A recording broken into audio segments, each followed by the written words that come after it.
கர்த்தர் உங்களையும் உங்களுடைய குடும்பத்தையும் உங்களுடைய பிள்ளைகளையும் நீங்கள் கையிட்டு செய்கிற சகல காரியங்களையும் பெருக்கமாக ஆசீர்வதித்து உங்களை உன்னதமான இடத்திலே உயர்த்தும்படியாக நான் ஆண்டவரிடத்திலே வேண்டிக் கொள்கிறேன். இந்த வேத புத்தகத்தில் விசேஷமான ஒரு கதை உண்டு.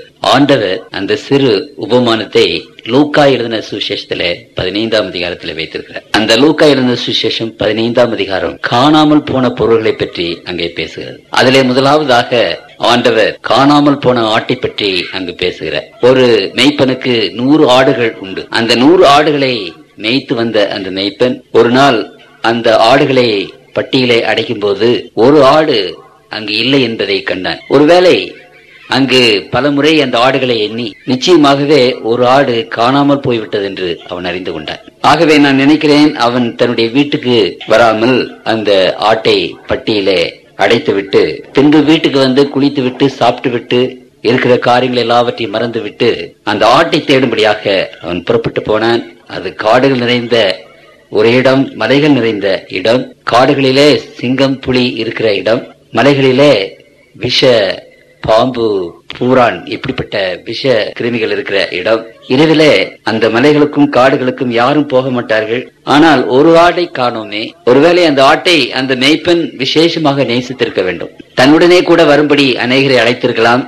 யாரும் வரவில்லை. நீ தனியாக போகாதே என்று அநேகர் சொன்னதை தவிர அவனோடு வருவதற்கு யாரும் ஆயத்தமாக இல்லை. தன்னந்தனியாக இரவு நேரத்திலே ஒருவேளை ஆகாரமின்றி வீட்டிலே போய் மனைவி பிள்ளைகளை பார்க்காமல் அந்த ஆட்டை எப்படியாவது மீட்டு கொண்டு வர வேண்டும் என்ற எண்ணத்தோடு அந்த மனிதன் காடுகளிலே நுழைந்தான்.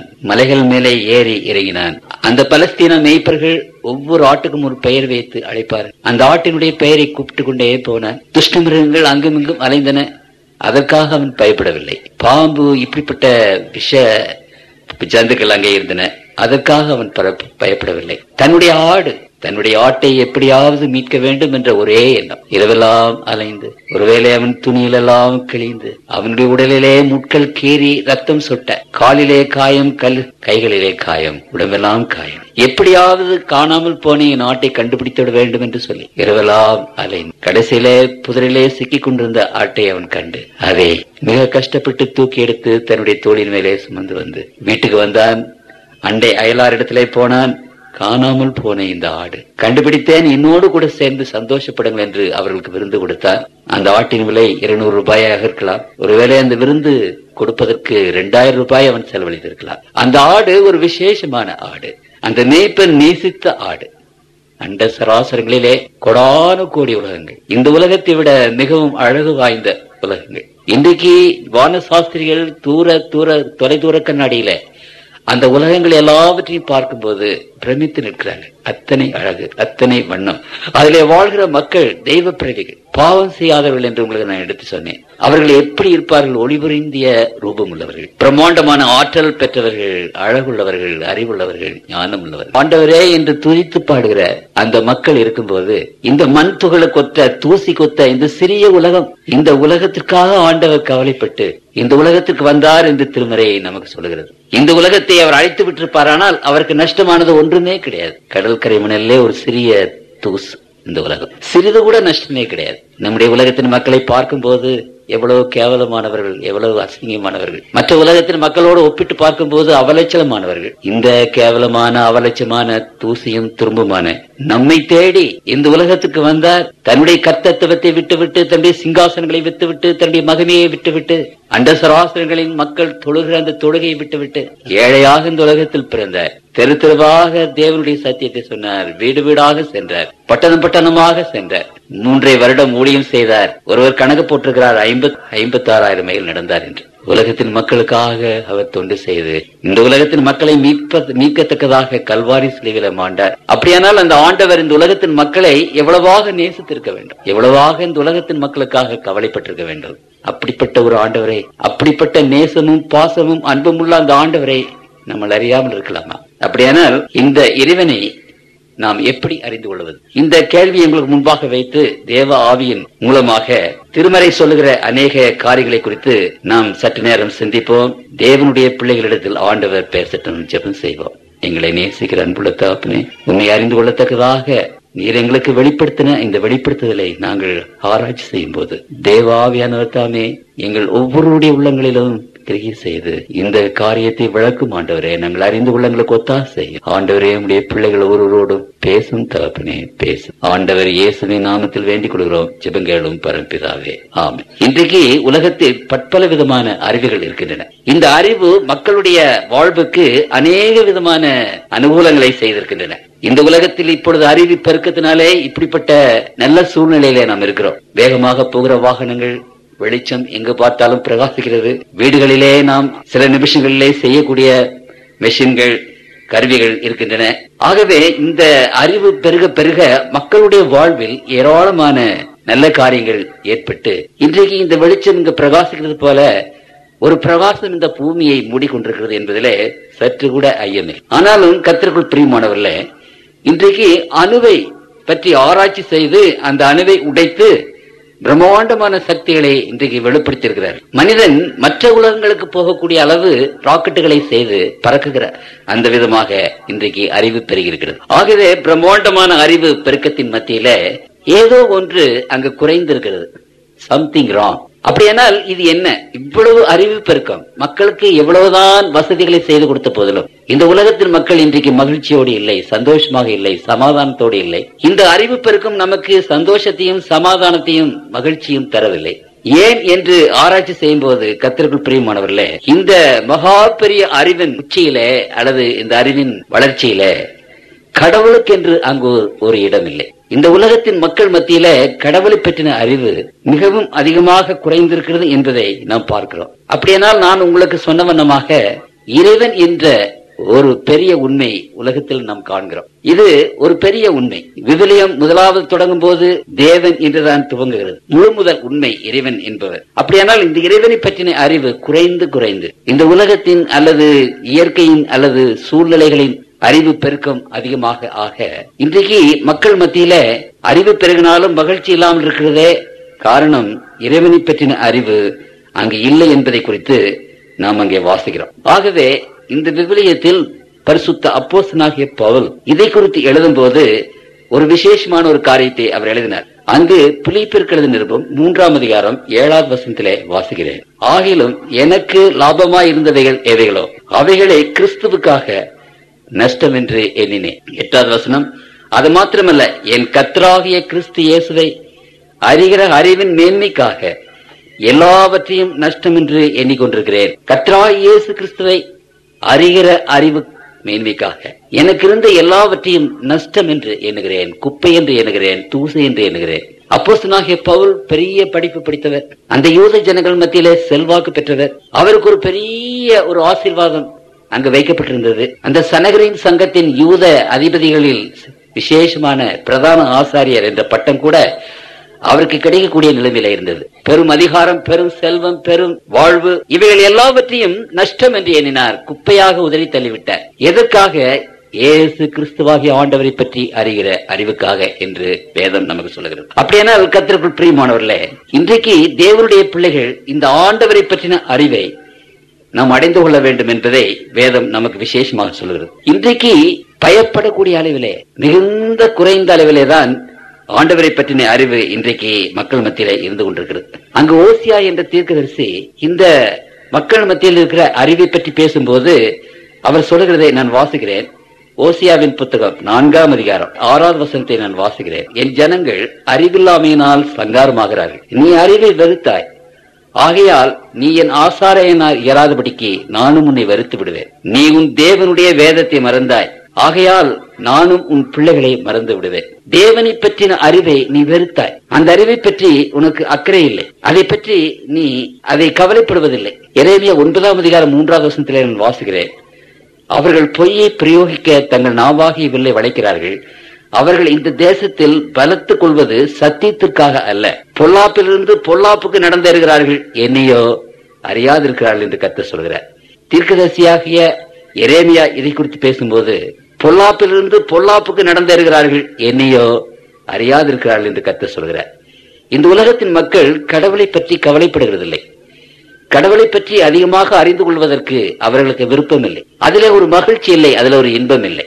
ஏதோ கடமைக்காக கடவுளை தேடுவது, கடமைக்காக ஆலயத்துக்கு போவது, ஏதோ அதை ஒரு பொழுதுபோக்காக அல்லது ஏதோ ஒரு கடமையாக அவர் நினைக்கிறார்களே ஒழிய அதிலே ஒரு வாஞ்சை, அதிலே ஒரு ஆசை, அதிலே ஒரு விருப்பம் இல்லை என்பதை வேதம் நமக்கு சொல்கிறது. இந்த உலகத்தின் மக்கள் மாத்திரமல்ல, இதை பற்றி பேசும்போது ஆண்டவர் இன்னும் ஒரு காரியத்தை குறித்து அவர் பேசுகிறார். எரேமியா 2:8 கர்த்தர் எங்கே என்று ஆசாரியர்கள் சொல்லாமலும் வேதத்தை போதிக்கிறவர்கள் என்னை அறியாமலும் இருந்து மேய்ப்பர்கள் எனக்கு துரோகம் பண்ணினார்கள். அப்படியானால் மேய்ப்பர்கள், வேதத்தை போதிக்கிறவர்களும் என்னை அறியாமல் போனார்கள் என்று அங்கு ஆண்டவர் சொல்கிறார்.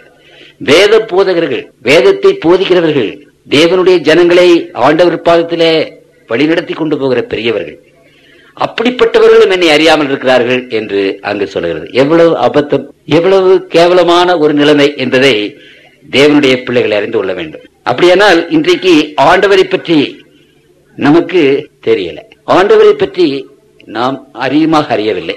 இந்த கம்ப்யூட்டர் அல்லது விஞ்ஞானம் அல்லது இப்படிப்பட்ட இப்பொழுது இருக்கிற ஒரு ஆராய்ச்சி, இவைகளிலே நம்முடைய வாலிப பிள்ளைகள், வாலிப பெண்கள், ஆண்கள் கவனம் செலுத்துகிறார்கள். இன்றைக்கு கிறிஸ்தவருடைய வீடுகளிலே கூட மகனே வேதம் படித்தாயா, மகளே வேதம் படித்தாயா என்ற கேள்வி இல்லை.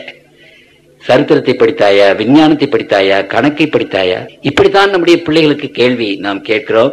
இன்றைக்கு சரித்திரம், எங்களுடைய வீட்டுக்கு பக்கத்திலே பெங்களூர்ல நான் குடியிருந்த போது ஒரு வீடு இருந்தது, ஒரு பாதிரியார் வீடு.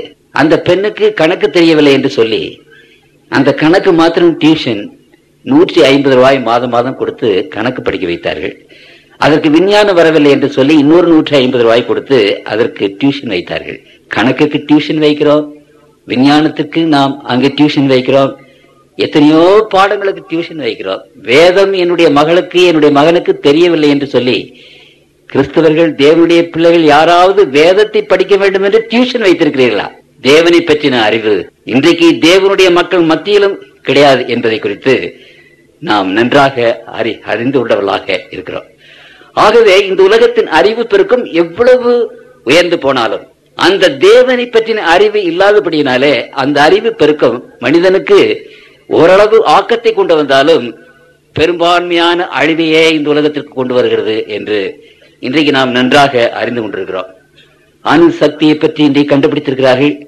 ஒரு சிறிய ஒரு பொட்டு அணு சக்தியை ஒரு டார்ச் லைட்ல வைத்து விட்டால் அந்த டார்ச் லைட் வாழ்நாள் முழுவதுமாக எரியும். அந்த ஒரு அணு சக்தியில ஒரு சிறிய துகளை எடுத்து நம்முடைய மோட்டார் கார்ல வைத்து விட்டால் அந்த மோட்டார் கார் வாழ்நாள் முழுவதுமாக ஓடும், பெட்ரோல் ஒன்றும் வேண்டியதில்லை. அந்த அணு சக்தியை இப்பொழுது பறக்கிற அந்த ராக்கெட்ல அவர்கள் வைத்து விட்டால் இங்கிருந்து சந்திர மண்டலுக்கு போவதற்கு 2 வினாடிகள் 2.5 வினாடிகளிலே போய்விடும். இப்படிப்பட்ட ஆக்கமுள்ள அந்த அணு சக்திகளை இன்னைக்கு அணு குண்டுகள் தயாரிப்பதற்கும் ஹைட்ரஜன் குண்டுகள் தயாரிப்பதற்கும் கோடிக்கணக்கான லட்சக்கணக்கான மக்களை கொன்று குவிப்பதற்கும் இன்றைக்கு அறிஞர்கள் உபயோகித்துக் கொண்டிருக்கிறார்கள். அன்றைக்கு ஒரு கத்தி எடுத்து 10 பேரை வெட்டலாம், 20 பேரை வெட்டலாம், 50 பேரை வெட்டலாம். இன்றைக்கு ஒரு குண்டை போட்டு லட்சக்கணக்கான மக்களை இன்றைக்கு சாகடிக்கிறார்கள்.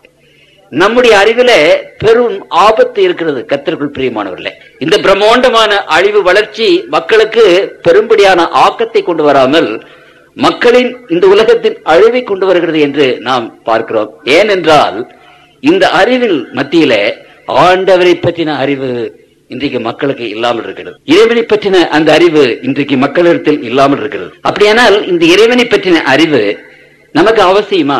திருமறை இதை குறித்து பேசும்போது அங்கே நான் வாசிக்கிறேன். யோவான் 17:3 ஒன்றான மெய்தேவனாகிய உண்மையும் நீர் அனுப்பினவராகிய இயேசு கிறிஸ்துவையும் அறிவதே நித்திய ஜீவன். இறைவனை பற்றின அறிவை பற்றி வேதம் பேசும்போது அந்த இறைவனை பற்றின அறிவு நமக்கு நித்திய ஜீவனை கொடுக்கிறது என்று வேதம் பேசுகிறது. இன்றைக்கு உலகத்தின் மக்கள் இறைவனை வழிபடுகிறார்கள். எதற்காக, ஏன் வழிபடுகிறோம்? இன்றைக்கு எத்தனையோ மார்க்கங்களில மக்கள் வெகு பக்தியோடு கூட வழிபடுகிறார்கள். சில சமயங்களில இந்து சகோதர சகோதரிகள் இறைவனை வழிபடும் போது அவர்களுக்கு இருக்கிற அந்த ஒரு பெரிய பக்தி என்னை ஆச்சரியத்துக்குள்ளாக ஆக்குகிறது. மகமதிய சகோதர சகோதரிகள் அந்த பக்தியோடு தங்களுடைய இறைவனை ஆராதிக்கும் போது பிரம்மாண்டமான பக்தியோடு அதை செய்கிறார்கள். கர்த்தருக்குள் பிரியமானவர்களே, பக்தி என்பது இறைவனை வணங்குவது இன்றைக்கு எல்லா மார்க்கத்திலும் இருக்கத்தான் செய்கின்றன. ஆனாலும் இந்த இறைவனை வணங்குவது அல்லது ஆண்டவருக்கு வழிபாடு செய்வது, தொழுவது, இவைகள் எந்த நோக்கத்தோட செய்யப்படுகின்றன என்று நாம் அறிந்து கொள்ள வேண்டும். இறைவனை நாம் எதற்காக வழிபட வேண்டும், எதற்காக அவருக்கு பாட்டு பாட வேண்டும், எதற்காக அவருக்கு வணங்க வேண்டும் எதற்காக நாம் தலை வணங்க வேண்டும்? மனிதனுடைய தலை நிமிர்ந்து நிற்கிற தலை. இந்த நிமிர்ந்து நிற்கிற தலையை கர்த்தருக்குள் பிரியமானவர்களே, மனிதனுடைய தலை வணங்குவது கடவுள் ஒருவருக்குத்தான் வணங்க வேண்டும். எந்த மனிதனுக்கும் அல்லது எந்த சக்திக்கும் மனிதன் தலை வணங்க கூடாது என்றுதான் ஆண்டவர் நம்முடைய தலையை நிமிர்த்தி வைத்திருக்கிறார். அப்படியானால் தலை வணங்கி ஆண்டவரை நாம் தொழுது கொள்ளும் போது எதற்காக? ஒரு பெண்ணை ஒரு அம்மாள் ஒழுங்காக கோவிலுக்கு கொண்டு போய்கொண்டு இருந்தார்கள். அநேக முறை அவர்களை கவனித்தேன். சாயங்காலத்திலே ஒழுங்காக போய்கொண்டிருந்தார்கள். வாரக்கணக்காக மாத கணக்காக போய்கொண்டிருந்தார்கள். எங்க வீட்டுக்கு பக்கத்திலே தான் அவர்கள் இருந்தார்கள். அவர்களை பார்த்து நான் கேட்டேன், அம்மா, மாத கணக்காக கோவிலுக்கு ஒழுங்காக போய்கொண்டிருக்கிறீர்களே, உங்களுடைய விண்ணப்பம் என்ன? கடவுளத்துல நீங்கள் என்ன வேண்டி கோவிலுக்கு போய்கொண்டிருக்கிறீர்கள் என்று கேட்டேன். அந்த அம்மா சொன்னார்கள், என்னுடைய மகள் அமெரிக்காவில இருக்கிறாள், அவள் சுகமாக திரும்ப வீடு வந்து சேர வேண்டும், அதற்காக நான் கோவிலுக்கு போய் ஜெபிக்கிறேன். சரி, நேற்று எதற்காக போனீர்கள்? அதற்காகத்தான். போன வாரம் என்ன ஜெபம் பண்ணீர்கள்? அதேதான். இந்த 2-3 மாதம் முழுவதும் என்ன ஜெபம் பண்ணீர்கள்? அதற்காகத்தான் ஜெபம் பண்ணினோம். இறைவனிடத்திலே போய் கர்த்தருக்குள் பிரியமானவர்களே, அந்த இறைவனிடத்திலே நீங்களும் நானும் என்ன ஜெபம் செய்கிறோம்? உலகத்தின் காரியங்களுக்காக, பணத்துக்காக, படிப்புக்காக, உத்தியோகத்திற்காக, நமக்கு நம்முடைய பிசினஸ்ல மற்ற காரியங்களில் வெற்றி பெற வேண்டும் என்பதற்காக, இதற்காக இறைவனை நாம் வழிபட்டுக் கொண்டிருக்கிறோம். இந்த உலகத்தில் அநேக சக்திகள் இருக்கிறது என்பதை பின்னாலே உங்களுக்கு நான் விளக்குகிறேன். உலகத்தின் நன்மைகளுக்காக, உலகத்தின் ஆசீர்வாதங்களுக்காக நாம் போய் ஆண்டவரை தொழுது கொள்ளும் போது இந்த தீய சக்திகளும் அந்த ஆசீர்வாதத்தை கொடுக்கக்கூடிய சக்திகளாக இருக்கிறது என்று நமக்கு தெரியறதில்லை. அப்படியானால் அந்த உலகத்தினுடைய அந்த ஆசீர்வாதங்கள் நமக்கு வரும்போது அது கடவுளிடத்திலிருந்து வந்தது என்று நாம் நினைக்கிறோம். அநேக சமயங்களிலே அது சரியல்ல. தீய சக்திகள் கூட அப்படிப்பட்ட ஆசீர்வாதங்களை நமக்கு கொடுக்க முடியும் என்பதை நாம் அறிந்து கொள்ள வேண்டும். ஆனால் இங்கு திருமறை சொல்லுகிறது, இறைவனை பற்றின அறிவு, அவரை பற்றி நாம் அறிய அறிய தேவனுடைய பிள்ளைகள் நித்திய ஜீவனை பெற்றுக் கொள்கிறார்கள் என்று வேதம் சொல்லுகிறது. இந்த உலகத்தின் ஆசீர்வாதங்களுக்காக அல்ல. அழிந்து போகிற இந்த உலகம், சீக்கிரமாக ஒழிந்து போகிற இந்த உலகம், இந்த உலகத்தினுடைய ஆசீர்வாதங்களும் அந்த உலகத்தோடு ஒழிந்து போகாத, அழிந்து போகாத. அப்படியானால் அழிந்து போகிற ஆசீர்வாதங்களுக்காக அல்ல. இந்த வாழ்வில் நாம் வளமாக வாழ வேண்டும், பிள்ளைகள் நன்றாக இருக்க வேண்டும், இந்த வாழ்விலே நாம் சந்தோஷமாக, சமாதானமாக, மகிழ்ச்சியோடு வாழ வேண்டும் என்ற இந்த விதமான ஆசீர்வாதங்களுக்காக அல்ல.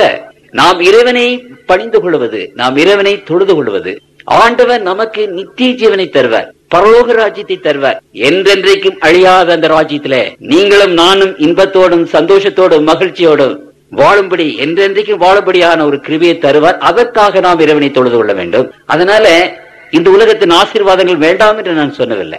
ஆனால் நம்முடைய தொழுகையினுடைய ஒரு குறிக்கோள் இந்த உலகத்தின் ஆசீர்வாதங்களை பெறுவதாக மட்டும் இருந்தால் அது சரியல்ல. அது சரியல்ல. இறைவனுடைய அறிவு நமக்கு நித்திய ஜீவனை தருகிறது என்று வேதம் நமக்கு சொல்கிறது.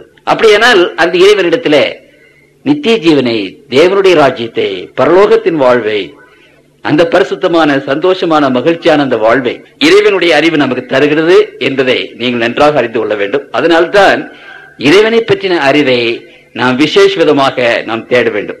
இந்த உலகத்தில் நமக்கு காணப்படுகிற எந்த விதமான அறிவும் நித்திய ஜீவனையோ அல்லது பரலோக ராஜ்யத்தின் காரியங்களையோ நமக்கு தராது. கர்த்தருக்குள் பிரியமானவர்களே, எவ்வளவுதான் நீங்கள் படித்தால் என்ன, அந்த படிப்புனாலே நாம் பரலோகத்தை பெற்றுக் கொள்ள முடியுமா? அந்த இறைவனுடைய ராஜ்யத்துக்கு நாம் போக முடியுமா?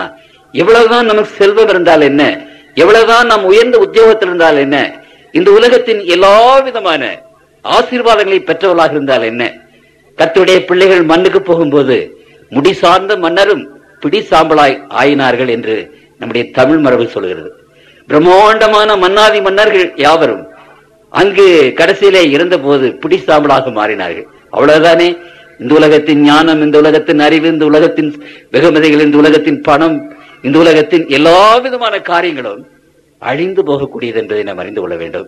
ஆனால் இறைவனை பற்றின அந்த அறிவு கர்த்தருடைய பிள்ளைகளுக்கு நித்திய ஜீவனை, பரலோக ராஜ்யத்தை, பேரின்ப வாழ்வை, என்றென்றைக்கும் மரணத்தை ருசி பாராத அந்த வாழ்வை தருகிறது என்பதை நாம் விசேஷ விதமாக அறிந்து கொள்ள வேண்டும். இறைவனுடைய அந்த அறிவை பற்றி திருமறை இன்னொன்றும் சொல்லுகிறது. ரோமர் எழுதின நிருபம் 1ஆம் அதிகாரம் 28வது வசனத்திலே, தேவனை அறியும் அறிவை பற்றி கொண்டிருக்க அவர்களுக்கு மனதில்லாதிருந்தபடியால் தகாதவைகளை செய்யும்படி தேவன் அவர்களுக்கு கேடான சிந்தனைக்கு ஒப்பு கொடுத்தார். அந்த அதிகாரம் முழுவதுமாக நீங்கள் வாசியுங்கள். அப்பொழுது அந்த அதிகாரத்தில் என்ன சொல்லப்பட்டிருக்கிறது?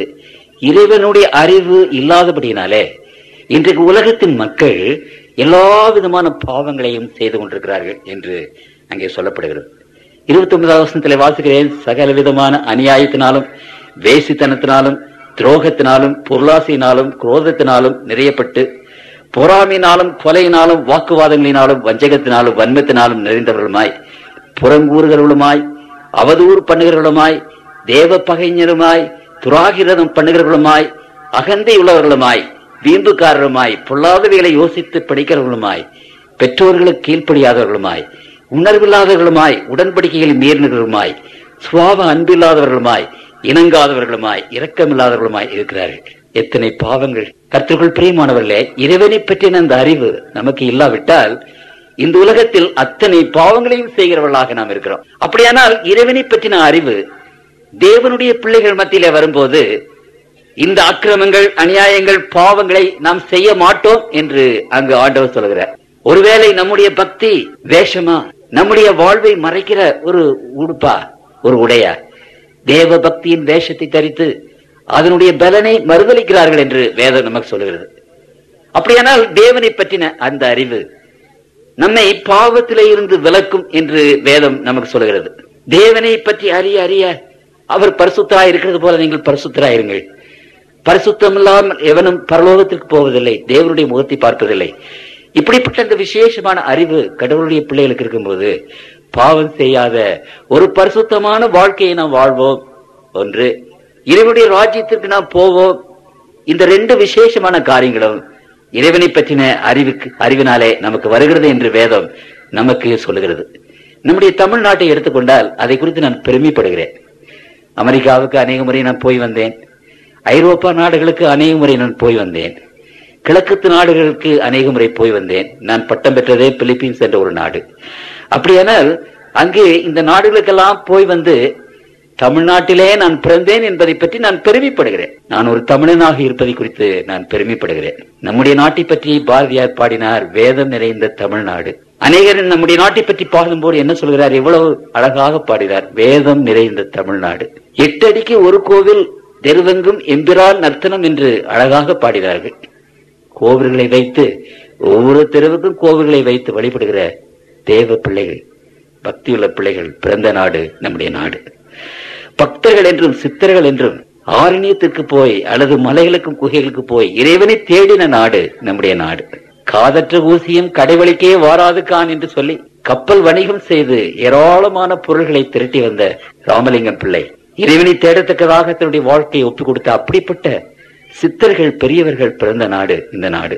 அப்படியானால் இந்த நாட்டிலே ஆயிரக்கணக்கான மக்கள், லட்சக்கணக்கான மக்கள், கோடிக்கணக்கான மக்கள் இறைவனை அறிய வேண்டும் என்று தேடி தேடி தம்முடைய வாழ்நாட்களை கழித்தார்கள் என்று உங்களுக்கு தெரியும். அப்படியானால் இவ்வளவு மக்கள் ஆண்டவரை பார்க்க வேண்டும் என்று சொல்லி சன்னியாசிகளாக, சித்தர்களாக, பக்தர்களாக மாறி ஆண்டவரை தேடினார்களே, அந்த தேடிதனுடைய பலாபலன் என்ன, அந்த தேடி என்னத்தை கண்டார்கள் என்பதை குறித்து ஒரு சித்தர்கள் ஒருவர் பாடுகிறார். அந்த பாட்டை நான் உங்கள் மத்தியில வைக்கிறேன். ஓடி ஓடி ஓடி உட்கலந்த ஜோதியை நாடி நாடி நாடி நாட்களும் கழிந்து போய் வாடி வாடி வாடி மாண்டு போன மாந்தர்கள் கோடி கோடி கோடி எண்ணிருந்த கோடியே.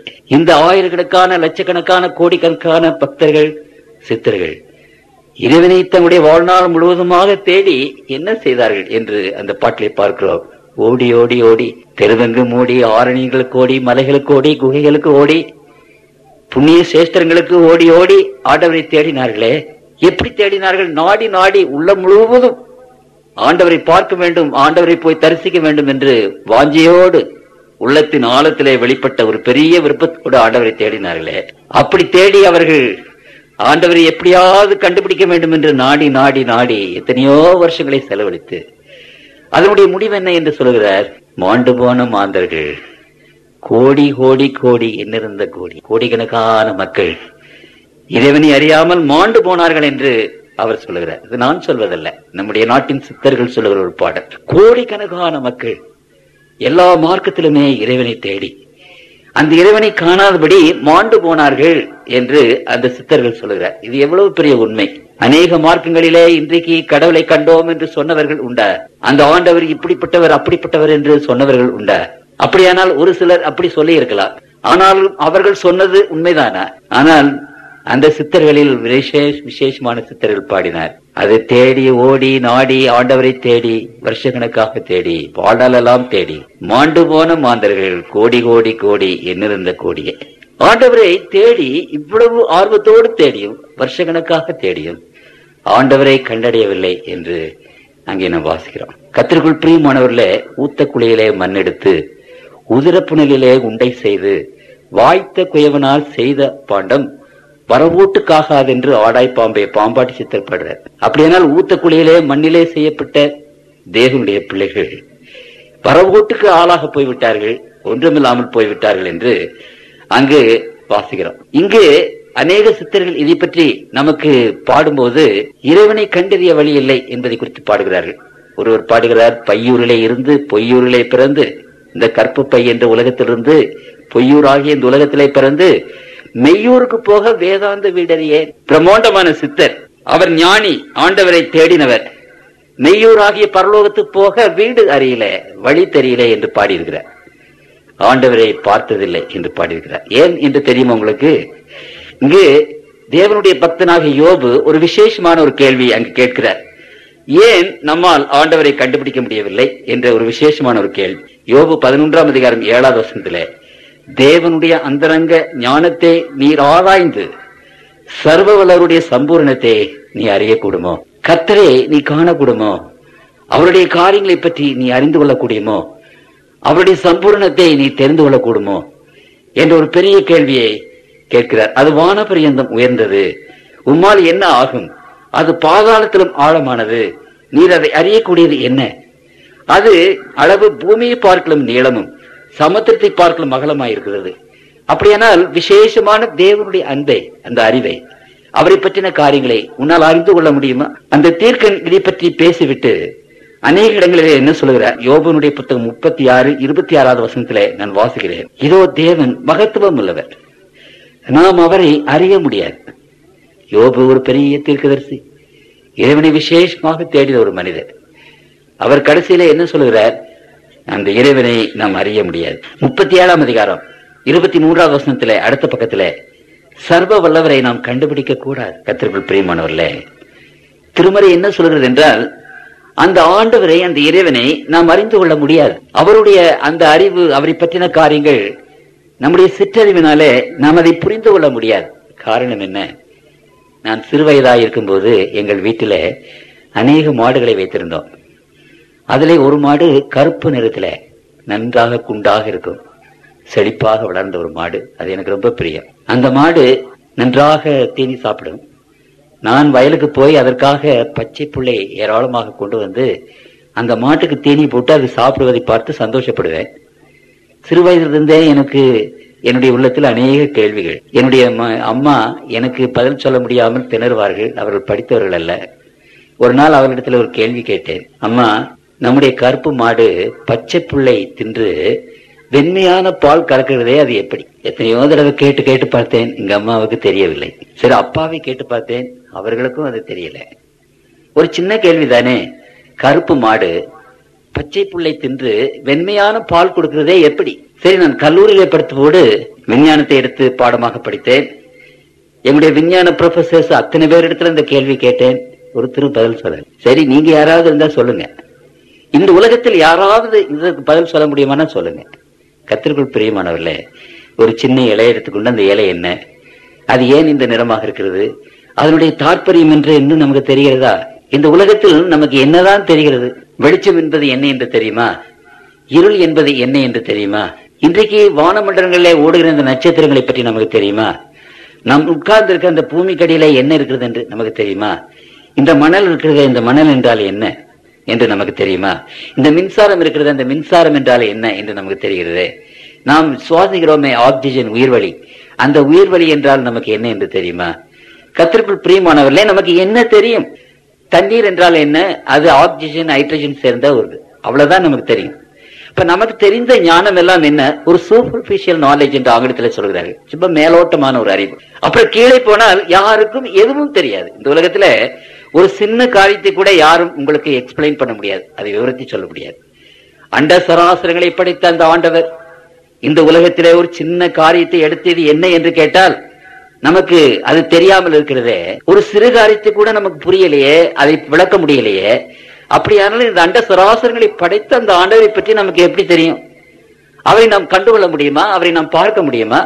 அவர் எப்படிப்பட்டவர் என்று நாம் விவரிக்க முடியுமா? சற்று யோசித்து பாருங்கள் கர்த்தருக்குள் பிரியமானவர்களே. இந்த உலகத்தில் காணப்படுகிற ஒரு மண் என்றால் என்ன என்று நமக்கு விளக்கம் தெரியாது. நம்முடைய விஞ்ஞானிகளுக்கு விளக்கம் தெரியாது, யாருக்குமே தெரியாது. ஒரு சிறு காரியத்தை கூட நம்ம விளக்க முடியாத அறிவு நமக்கு இருக்கிறது. நம்முடைய அறிவு சிற்றறிவு. அப்படியானால் இந்த பிரம்மாண்டமாக அண்ட சராசரங்களை படைத்த அந்த ஆண்டவரை பற்றி நமக்கு எப்படி தெரியும்? ஆகவே திருமறையில் என்ன சொல்கிறது? அவரை பற்றி நாம் அறிந்து கொள்ள முடியாது. ஆகவே கர்த்தருக்குள் பிரியமானவர்களே, அந்த ஆண்டவரை பற்றி அறிந்து கொள்ள முடியாது என்றதோடு நின்று விடுகிறதா? அதோடு நமக்கு ஒரு புல் ஸ்டாப்பா, ஒரு முற்றுப்புள்ளியா? அல்ல. இந்த ஆண்டவரை பற்றி நாம் நிச்சயமாக அறிந்து கொள்ளத்தான் வேண்டும். ஏனென்றால் அந்த ஆண்டவர் தான் நம்மை இந்த சங்கடங்களில் இருந்து, இந்த தவிப்பில இருந்து, இந்த பயங்கரமான உலகத்தில இருந்து நமக்கு வாழ்வளிக்க கூடிய ஒரே ஒரு சக்தி அந்த பரம்பொருளாகிய ஆண்டவர் தானே. அப்படியானால் அந்த ஆண்டவர் நாம் எப்படியாவது தேடி கண்டுபிடிக்கத்தான் செய்யணும். எப்படியாவது அறிந்து கொள்ள வேண்டும். எப்படி அறிந்து கொள்வது? நாம் அவரை தேடி தேடி தேடி தேடி கண்டுபிடிக்க முடியாத நிலைமையில கர்த்தருக்குள் பிரியமானவர்களே, அவர் அந்த அண்ட சராசரங்களை படைத்த ஆண்டவர் நம்மை தேடி வந்து தான் யார் என்பதை நமக்கு வெளிப்படுத்தினார்.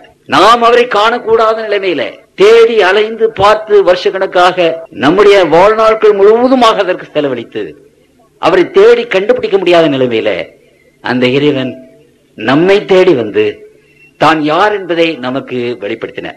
ஆகவே இறைவனை அறிய வேண்டும் என்றால் அவருடைய வெளிப்படுத்துதல் மூலமாகத்தான் நாம் அவரை அறிய முடியும். வெளிப்படுத்துதல். அவர் நமக்கு வெளிப்படுத்தாவிட்டால் நமக்கு ஒன்றுமே தெரியாது. இந்த இடத்துல நாம் ஒன்றை யோசிக்க வேண்டும் கர்த்தருக்குள் பிரியமானவர்களே. அநேக ஆறுகள் ஒரு கடலிலே சேருவது போல அநேக மார்க்கங்கள் கடவுளிடத்திலே தான் போகிறது.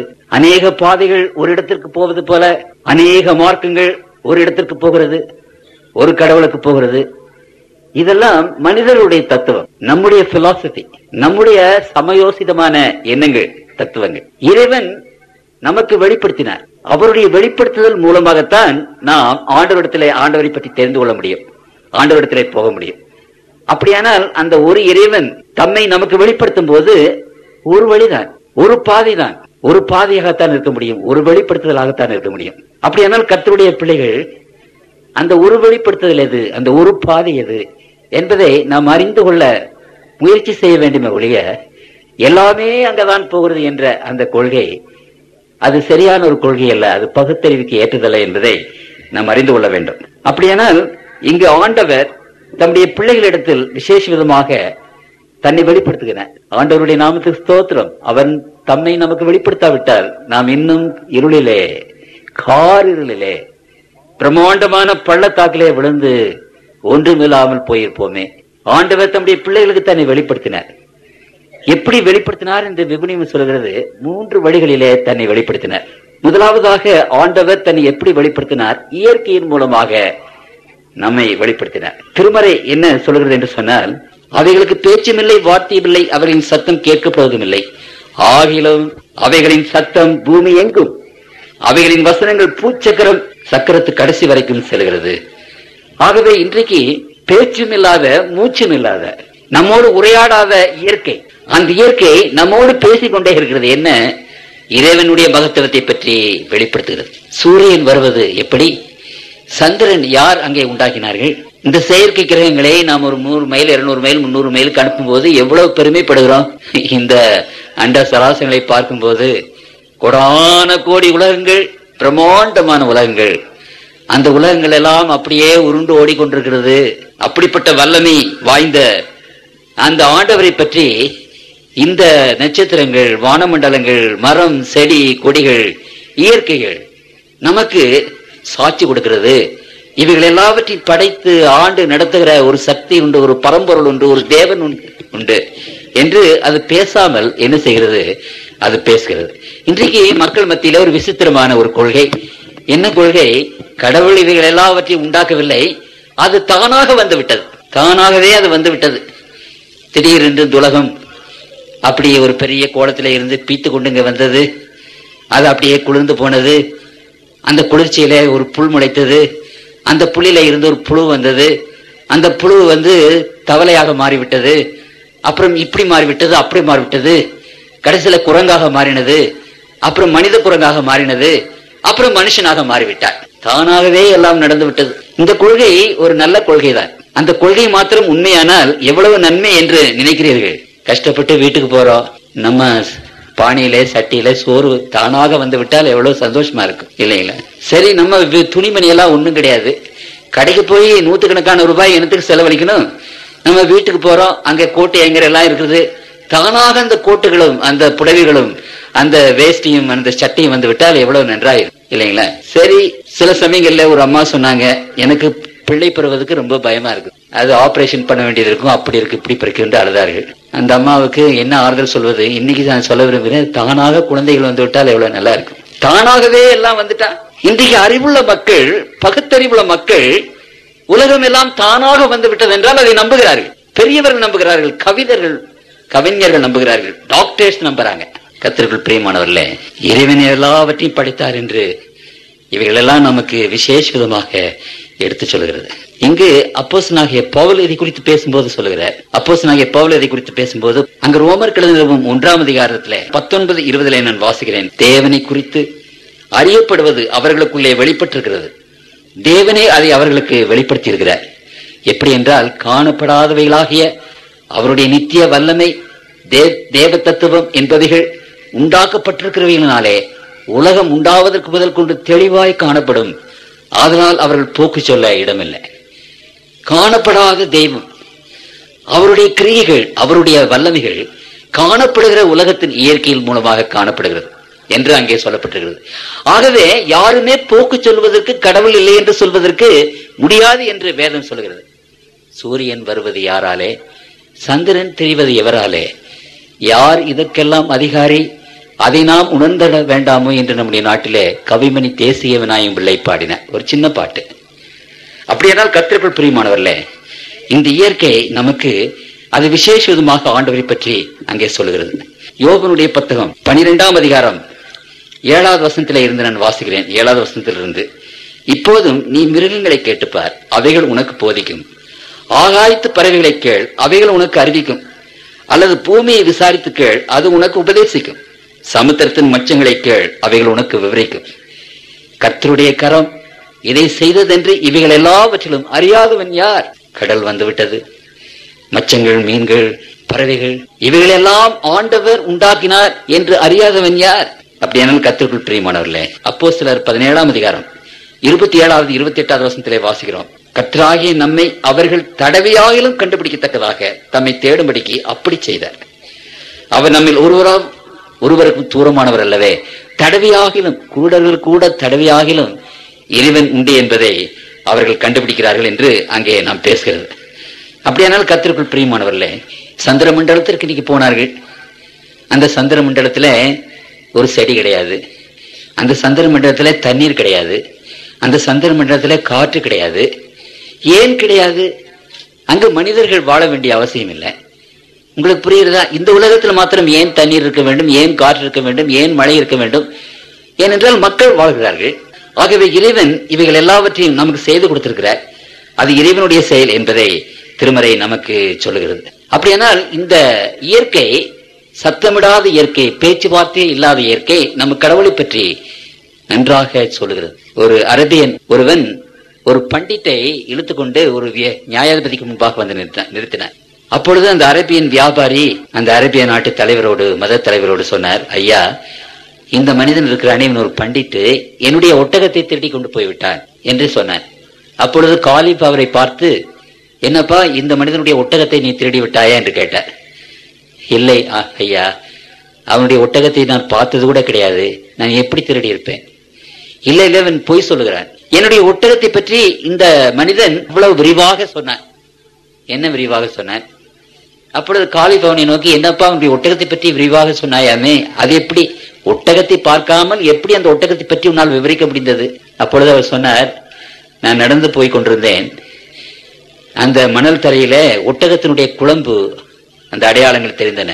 ஆகவே ஒரு ஒட்டகம் இந்த வழியாக போயிருக்க வேண்டும் என்று நான் எண்ணினேன். அப்புறம் அந்த குழம்புகளை நான் ஊன்றி கவனித்த போது வலது பக்கத்துல கால் ஒன்று ஊனமாக இருக்கிறது என்று நான் கண்டேன். காரணம், அந்த 3 கால்களும் ஆழமாக பதிந்திருக்கிறது, அந்த வலது பக்கம் உள்ள கால் மாத்திரம் லேசாக பதிந்திருக்கிறது. மண்ணிலே. அதனால அந்த கால் ஊனமாக இருக்கும் என்று நான் நினைத்தேன். அந்த ஒட்டகத்தினுடைய அந்த அடிச்சுவற்றை நான் பார்க்கும்போது சாதாரண ஒட்டகத்தினுடைய அந்த கால் அடிச்சுவட்டை விட ஆழமாக பதிந்திருந்தது. ஆகவே அந்த ஒட்டகம் பெண் ஒட்டகம் என்றும் அந்த ஒட்டகம் கருவுற்றிருக்கிறது என்பதையும் நான் அறிந்து கொண்டேன். அப்புறம் அந்த ஒட்டகம் அங்கே போய் கொண்டிருக்கும் போது அந்த வழியில எறும்புகள் தானியங்களை இந்த பக்கம் அந்த பக்கம் எடுத்துக்கொண்டு போனன. அதனால அந்த ஒட்டகத்தின் மேலே தானிய பொதி ஏற்றிருக்க வேண்டும் என்று நான் அறிந்து கொண்டேன். அந்த ஒட்டகத்தின் போன வழியிலே நான் பார்த்தேன், புற்கள் இந்த பக்கம் அந்த பக்கம் முளைத்திருக்கின்றன. ஆனால் அந்த ஒட்டகம் அந்த புற்களை மேய்ந்து கொண்டிருக்கிறது. 2 புல் அப்படியே நீண்டு கொண்டிருக்கிறது. ஒவ்வொரு கடித்து அது புல்லை தின்னும் போது 2 புற்கள் அப்படியே நீண்டு கொண்டே இருக்கின்றன. அந்த 2 புற்களை அது கடிக்க முடியவில்லை. காரணம் என்னவென்றால் அந்த ஒட்டகத்தினுடைய முன்னம்பல் 2 அங்கு இல்லாமல் இருக்கிறது. அதனால அந்த புற்களை அது முழுவதுமாக கடிக்க முடியவில்லை. சரி, இந்த ஒட்டகம் போகும்போது ஒரு பக்கமாக மாத்திரம் புல்லை மேய்ந்து கொண்டே போய் கொண்டிருக்கிறது, இன்னொரு பக்கம் அது மேயவில்லை. அதனால அந்த வலது பக்கம் அது மேயவே இல்லை. வலதுகன் அதற்கு குருடை என்று நான் அறிந்து கொண்டேன். இந்த மனிதன் என்னுடைய ஒட்டகத்தை பார்த்தாயா என்று கேட்டார். நான் சொன்னேன், உன்னுடைய ஒட்டகம் ஒரு பெண் ஒட்டகமா? ஆமா. அது கருவுற்று இருக்கிறதா? ஆமா. தானியம் பொதி அது மேல ஏற்றிருக்கிறதா? ஆமா. அந்த ஒட்டகத்தினுடைய அந்த வலது கால் ஊனமா? ஆம். அந்த ஒட்டகத்தினுடைய முன்பல் 2 அங்கே கெட்டு விட்டதா? ஆம் என்று சொன்னார். அப்படியானால் என்னுடைய ஒட்டகத்தை பார்த்தாயா? இல்லை, நான் பார்க்கல. கர்த்தருக்குள் பிரியமானவர்களே, இந்த இயற்கையினுடைய காட்சிகள் எல்லாவற்றையும் நாம் பார்க்கும்போது காணாத அந்த இறைவனை பற்றி விசேஷமாக நாம் அறிந்து கொள்கிறோம். ஆகவே இயற்கை நமக்கு ஆண்டவரை வெளிப்படுத்துகிறது. இயற்கை ஒரு பேசாத ஊமையாக இருக்கிறபடினாலே ஆண்டவர் பேசுகிற ஒரு வெளிப்படுத்துதலை தம்முடைய பிள்ளைகளுக்கு கொடுத்தார். இன்னும் அதிகமான வெளிப்படுத்துதல், a better revelation. அந்த பெட்டர் ரெவலேஷன் என்னவென்றால் இந்த வேத புத்தகம், ஆண்டவருடைய பக்தர்களால் எழுதப்பட்ட வேத புத்தகம், பரிசுத்த ஆவியினாலே ஏவப்பட்டு எழுதப்பட்ட புத்தகம். இது மனுஷனுடைய சித்தத்தினாலே எழுதப்பட்ட புத்தகம் அல்ல. இது தேவனுடைய மனுஷர்கள் தேவாவினாலே நிரப்பப்பட்டு இங்கே எழுதப்பட்ட ஆண்டவருடைய அன்பை, ஆண்டவர் எப்படிப்பட்டவர் என்பதையும், அவர் யார் என்பதையும், அவர் எங்கிருக்கிறார் என்பதையும், அவருடைய பெயர் என்ன என்பதையும், அவர் உங்களிடத்துல என்ன எதிர்பார்க்கிறார், என்னிடத்துல என்ன எதிர்பார்க்கிறார் என்பதையும், அவரை நாம் எப்படி தொழுது கொள்ள வேண்டும் என்பதையும், அந்த தேவனுடைய ராஜ்யத்திற்கு நாம் போவது எப்படி என்பதையும் இங்கு ஆண்டவர் விளக்கமாக பேசி இங்கு எழுதியிருக்கிறார். அப்படியானால் இந்த வேத புத்தகத்தை நாம் வாசிக்கும் போது ஆண்டவராகிய இயேசு கிறிஸ்துடைய முகத்தை நாம் பார்க்கிறோம். ஒவ்வொரு பக்கமும் அவருடைய முகம், ஒவ்வொரு பக்கத்திலும் அவர் நம்மோடு கூட பேசுகிறார். இது இறைவனுடைய புத்தகம். இந்த இறைவனுடைய புத்தகத்துல இறைவனை பற்றி நமக்கு இன்னும் அதிகமான வெளிப்படுத்துதல் அங்க இருக்குது என்று நாம் பார்க்கிறோம். ஆண்டவருடைய பிள்ளைகள், ஆண்டவருடைய வசனங்கள் நம்மிடத்திலே பேசுகின்றன. தேவன் நம்மிடத்திலே பேசுகிறார். இன்றைக்கு எங்க பார்த்தாலும் கிறிஸ்தவர்கள் மத்தியில ஜெப கூடங்கள் இருக்கின்றன. உபவாச ஜெபம், ஜெப ஆலயங்கள் அங்கு ஏராளமாக இருக்கின்றன. மக்கள் ஏராளமாக ஜெபித்துக் கொண்டிருக்கிறார்கள், நல்லதுதான். ஆனால் ஒன்றை நாம் அறிந்து கொள்ள வேண்டும், நாம் ஜெபிக்கும் போது ஆண்டவரோடு பேசுறோம். ஆண்டவரோடு அதிகமாக பேசிக் கொண்டிருக்கிற தேவனுடைய பிள்ளைகள் இந்த வேதத்தை எடுத்து படிக்கும் போது ஆண்டவர் நம்மோடு பேசுகிறார். ஆண்டவர் நம்மோடு பேசுவதை நாம் கட் பண்ணி கொண்டு, குறைத்துக் கொண்டு, வேத வசனத்தை வாசிக்கிறதை விட்டுவிட்டு, அதை நாம் வாசித்தாலும் கொஞ்ச நேரம் மாத்திரம் வாசித்து விட்டு நீண்ட நேரம் ஜெபம் பண்றோம். அதனுடைய அர்த்தம் என்ன? நாம கடவுளோட பேசிட்டே இருக்கணும், கடவுள் நம்மோடு பேச வேண்டாமா? எது விசேஷமான ஒரு காரியம்? இந்த வேத புத்தகம் தேவனுடைய சத்தம், தேவன் நம்மோடு பேசுகிறார். ஆகவே கவனமாக இருப்போம், பயபக்தியாக அதை படிப்போம், முழங்கால் படியிட்டு வேதத்தை நாம் வாசிப்போம்.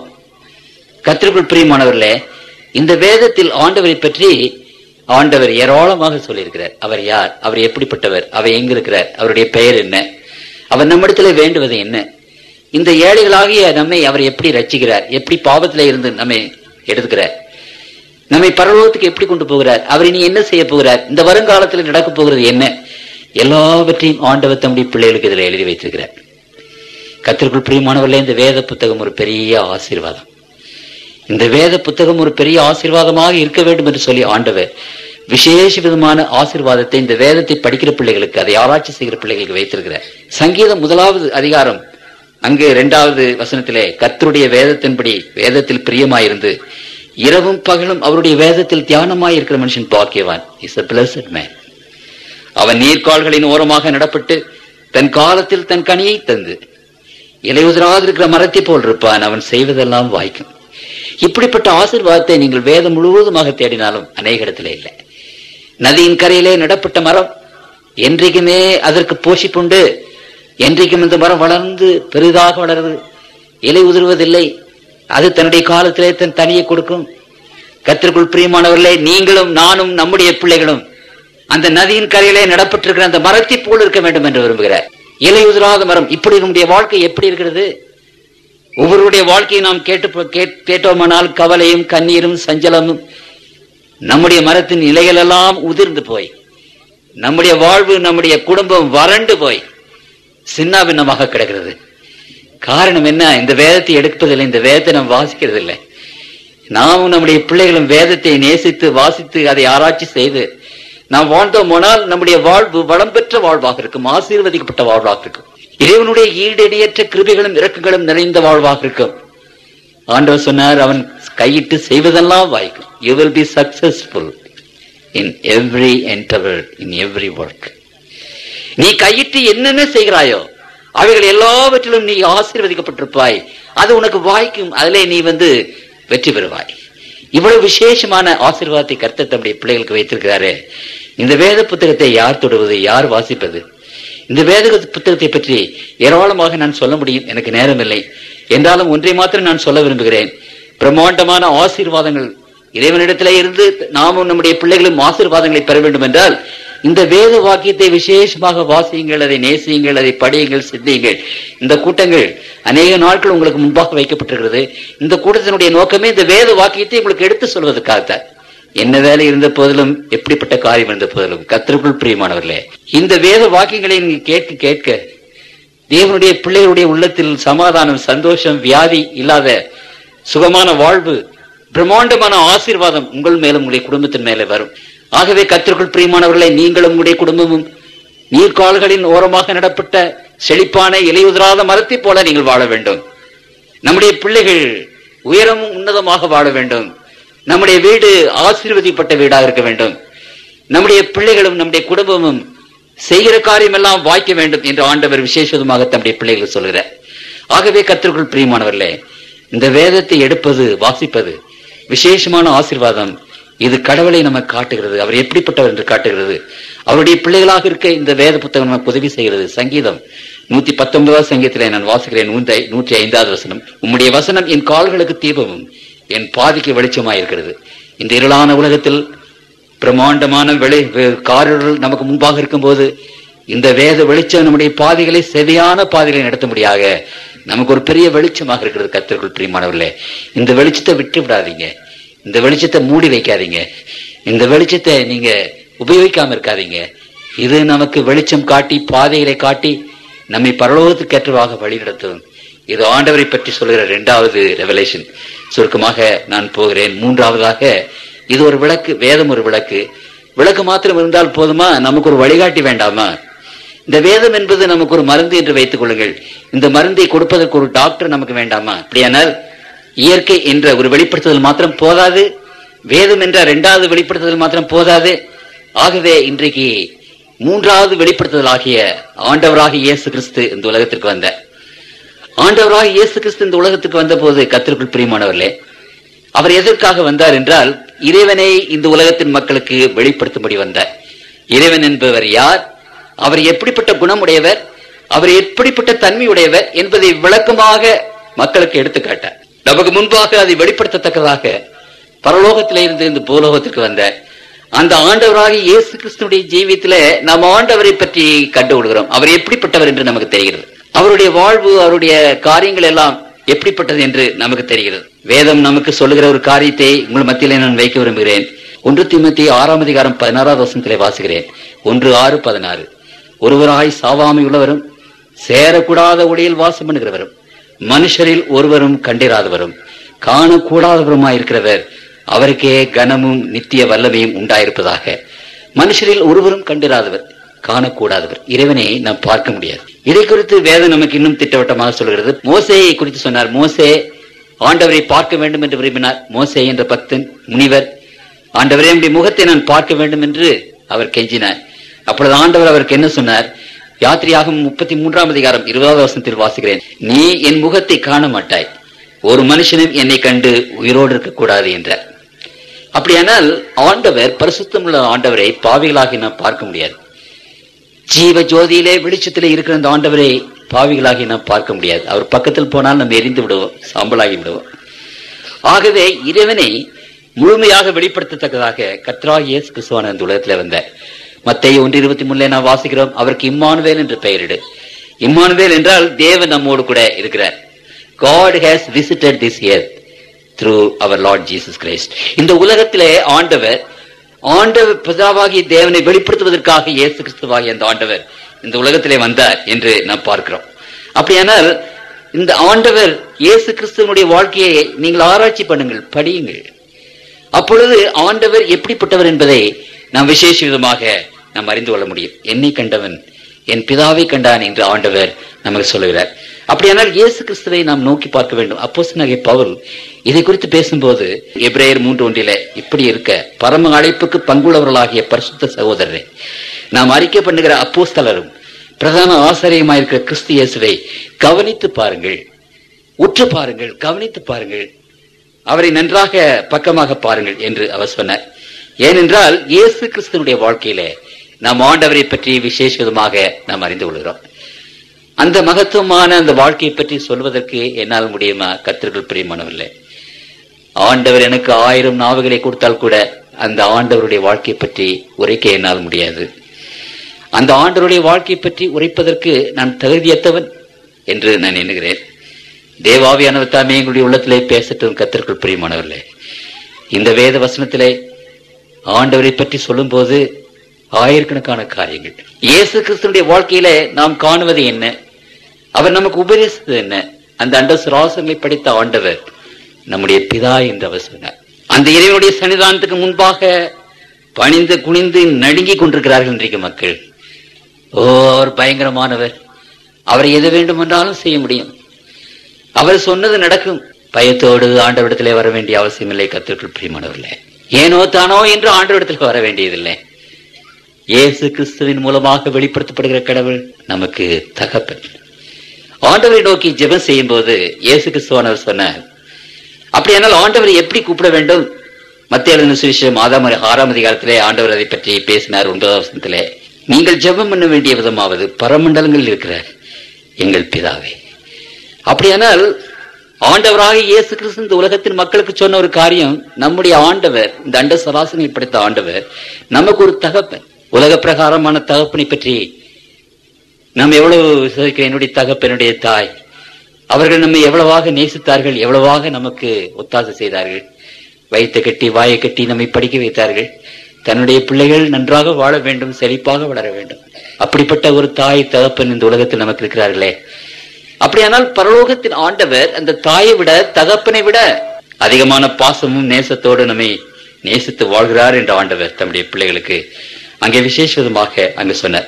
லூக்கா 11:11, உங்களில் தகப்பனாயிருக்கிற ஒருவனிடத்தில் மகன் அப்பம் கேட்டால் அவனுக்கு கல்லை கொடுப்பான, மீனை கேட்டால் மீனுக்கு பதிலாய் பாம்பை கொடுப்பான, அல்லது முட்டையை கேட்டால் அவனுக்கு தேடை கொடுப்பான. பொல்லாதவர்களாகிய நீங்கள் உங்கள் பிள்ளைகளுக்கு நல்ல ஈவுகளை கொடுக்க அறிந்திருக்கும் போது பரமபிதாவே, பிதாவானவர் தம்மிடத்தில் வேண்டிக் கொள்கிறவர்களுக்கு பரிசுத்தாவை கொடுப்பது அதிக நிச்சயம் அல்லவா? பாவத்தில் நிறைந்தவர்களாகி நாம் நம்முடைய பிள்ளைகளுக்கு நல்ல ஈவுகளை மட்டும்தான் கொடுக்கிறோம். அப்படியானால் பரமபிதா உங்களுக்கு விசேஷமான ஈவுகளை தரமாட்டாரா? கர்த்தருக்குள் பிரியமானவரே, அந்த ஆண்டவர் நம்முடைய பிதா, நம்முடைய உலக பிரகாரமான தாயை விட, தகப்பனை விட நமக்கு அதிகமாக நமக்காக கவலைப்படுகிறவர்.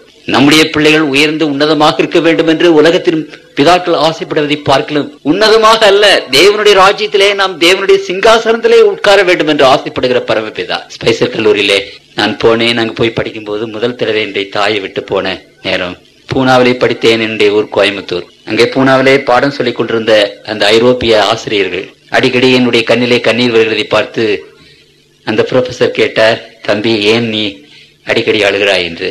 நான் ஓவென்று அழுது விட்டேன். அம்மாவினுடைய ஞாபகம், அம்மாவை விட்டு பிரிந்தது கிடையாது. அப்பொழுது அவர் சொன்னார், தாயினுடைய நேசம் ஒரு விசேஷமான அன்பு நேசம், அதை போல உலகத்தில் ஒன்றுமே கிடையாது. ஆனால் ஆண்டவருடைய நேசம் அதை விட பெரியது. தாய் உன்னோடு கூட எப்பொழுது இருக்க முடியுமா? இருக்க முடியாது. உனக்குள்ள எல்லா காரியங்களையும் செய்ய முடியுமா? முடியாது.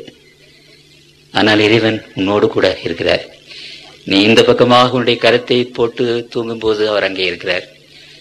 நீ இந்த பக்கமாக உன்னுடைய கருத்தை போட்டு அப்படி உன்னுடைய தலையை சாய்க்கும் போது அங்கேயும் அவருடைய கரம் இருக்கிறது. இந்த உலகத்தின் எந்த மூலை முடுக்கிலே நீ போனாலும் அங்கேயும் இறைவனுடைய கரம் இருக்கிறது. உன்னை காப்பாற்றுவதற்கு, உன்னை ஆசீர்வதிப்பதற்கு, உன்னை வழிநடத்துவதற்கு உறங்காத அந்த தெய்வம் ஆண்டவர், நம்முடைய பரமபிதா. அந்த பிதாவாகிய தேவனைத்தான் இந்த உலகத்திற்கு ஆண்டவர் காட்டினார். நாம் வணங்குகிற தெய்வம், அண்ட சராசரங்களை படைத்த அந்த தெய்வம் நம்முடைய பிதா, நம்முடைய தகப்பன். ஒரு தகப்பன் தன் பிள்ளைகளுக்கு இருக்கிறது போல கர்த்தர் தமக்கு பயந்தவர்களுக்கு இருக்கிறார் என்று சங்கீதம் 103 சங்கீதம் 13 வாசிக்கிறேன். ஒரு தகப்பன் தன்னுடைய பிள்ளையை தோளின் மேலே வைத்து தூக்கி சுமந்து செல்கிறது போல உங்களை நான் 40 வருஷ காலமாக சுமந்து வந்தேன் என்று ஆண்டவர் இஸ்ரவேல் ஜனங்கள் மத்தியிலே சொன்னார். கர்த்தருக்குள் பிரியமானவர்களே, தாயினுடைய அன்பை விட, தகப்பனுடைய அன்பை விட பிரம்மாண்டமான நேசத்தோடும் பாசத்தோடும் நேசிக்கிற ஒரு பிதா, ஒரு பரமபிதா நமக்கு உண்டு. உங்களுடைய துக்கங்களையும் துயரங்களையும் அநேக சமயத்திலே ஐயா ஜெர்மன் நின்றுட்டு கொண்டு வர்றீங்க. ஏழைகளும் நீங்கள் எப்படிப்பட்டவர்களாக இருந்தாலும் சரி, நீங்க முழங்கால் படியிட்டு ஆண்டவருடைய இயேசு கிறிஸ்து நாமத்தினாலே பிதாவை நோக்கி கேட்படுங்க. அப்பா பிதாவேன்னு சொல்லுங்க, கண்ணீர் விட்டு அழுங்க. உங்களுடைய குறைகளை, உங்களுடைய காரியங்களை எல்லாவற்றையும் அவருக்கு முன்பாக. ஒரு தகப்பன் தன் பிள்ளைகளுக்கு இறங்குவது போல கர்த்தர் அதை விட அதிகமாக இறங்குவார். நாம் வாழ வேண்டும் என்று விரும்புகிறார். நாம் உயர வேண்டும் என்று விரும்புகிறார். நம்முடைய பிள்ளைகளும் நம்முடைய குடும்பமும் உன்னதமாக உயர்த்தப்பட வேண்டும் என்று விரும்புகிறார். நாம் தேவனுடைய ராஜ்யத்திற்கு எப்படியாவது போய் சேர வேண்டும் என்று விரும்புகிறார். ஆண்டவர் நமக்கு ஒரு தகப்பன். அவருடைய ஜீவியத்தை நீங்கள் பார்க்கும் போது, ஆண்டவராக இயேசு கிறிஸ்து உலகத்தில் வந்தபோது அவரை பற்றி என்ன பேசுகிறது? அப்போஸ்தலர் 10:38 வாசிக்கிறேன். நசரேயனாகிய இயேசுவை தேவன் பரிசுத்த ஆவியினாலும் வல்லமையினாலும் அபிஷேகம் பண்ணினார். தேவன் அவருடனே கூட இருந்தபடியினால் அவர் நன்மை செய்கிறவராயும் பிசாசின் வல்லமையில் அகப்பட்ட யாவரையும் குணமாக்குகிறவராயும் சுற்றித் திரிந்தார். இந்த உலகத்தில் அவர் உலகம் முழுவதும் சுற்றித் திரிந்தார். தன்னுடைய நாடெல்லாம் சுற்றித் திரிந்தார். எதற்காக? நன்மை செய்கிறவராய்.